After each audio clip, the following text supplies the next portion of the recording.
Welcome to my little art space, solace place, oasis, a little room off of our garage, where I try to come most afternoons during this most unusual time.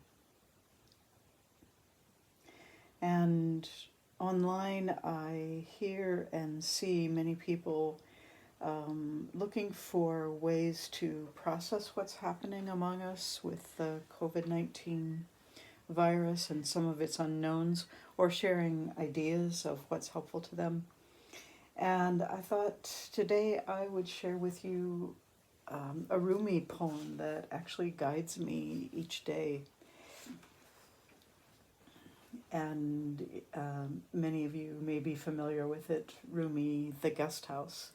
Rumi, who lived from 1207 to 1273, 13th century Persian poet scholar, who I think can bring a lot of wisdom to this time. So the poem, this being human is a guest house. Every morning a new arrival, a joy, a depression, a meanness, some momentary awareness comes as an unexpected visitor. Welcome and entertain them all. Even if they're a crowd of sorrows who violently sweep your house empty of its furniture, still treat each guest honorably. He may be clearing you out for some new delight. The dark thought, the shame, the malice, meet them at the door laughing and invite them in. Be grateful for whoever comes because each has been sent as a guide from beyond.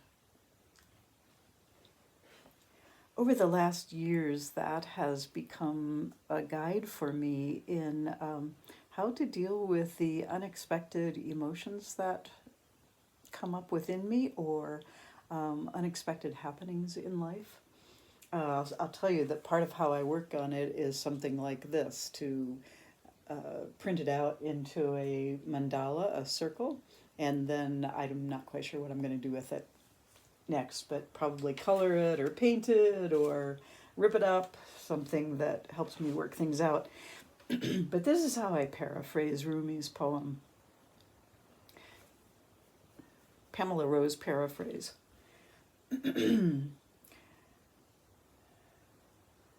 Whatever comes to I open the door each morning and something walks in. I love that he says a joy, a depression, a meanness. Since I was raised in a culture where meanness wasn't really appreciated, and I don't advocate venting it, but I do advocate entertaining what is the message that comes with meanness or anger if I find that at my door, meaning inside me, some morning.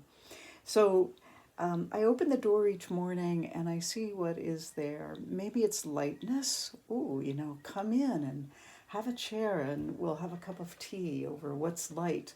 Or maybe I open the door the next morning and it's anger.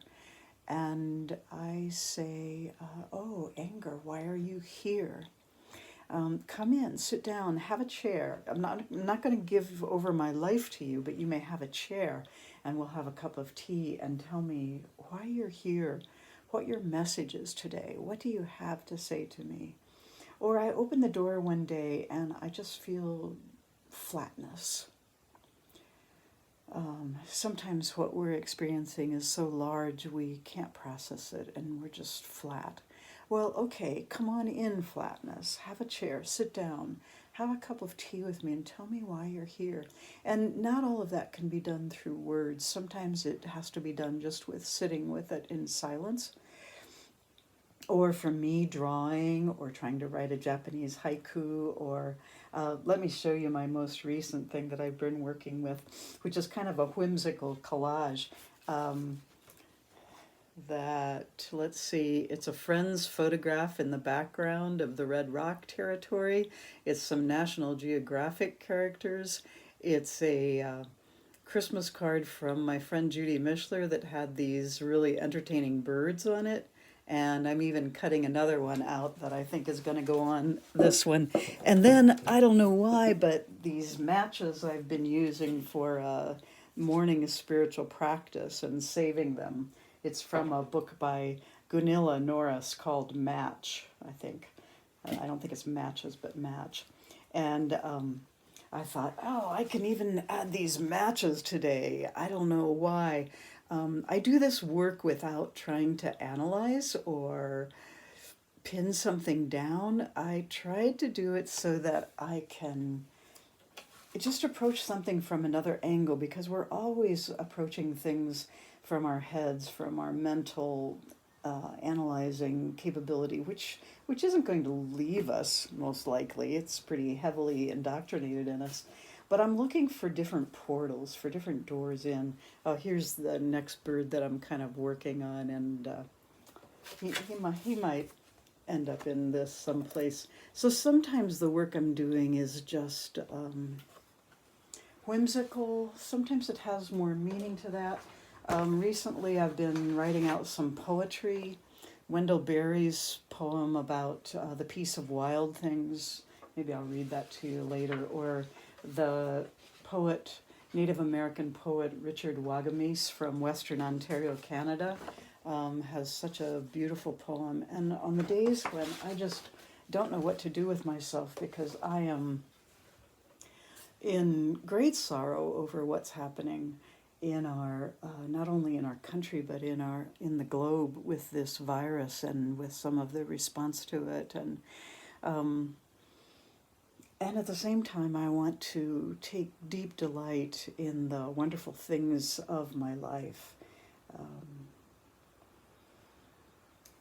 So I give you the poem The Guest House from Rumi today, and you can look it up online. It's easy to find. This being human is a guest house. Every morning a new arrival. You know, what's happening at your door these days? A joy, a depression, a meanness. Some momentary awareness comes as an unexpected visitor, and his counsel is welcome and entertain them all. Even if they're a crowd of sorrows who violently sweep your house empty of its furniture, still treat each guest honorably. And what is being refashioned in us as our personal lives and as our world changes right now? And how do we walk through the unknowns? He may be clearing you out for some new delight. The dark thought, the shame, the malice, meet them at the door laughing and invite them in. Be grateful for whoever comes, because each has been sent as a guide from beyond. I just encourage you today to be aware of what comes each day, and instead of pushing it down and saying, well, that's awkward, that's uncomfortable, I don't like that, or I don't like being anxious, instead say, oh, anxiety is here today. Okay, come on in, anxiety, and have a seat, have a chair, and have a cup of tea, and tell me why you're here today.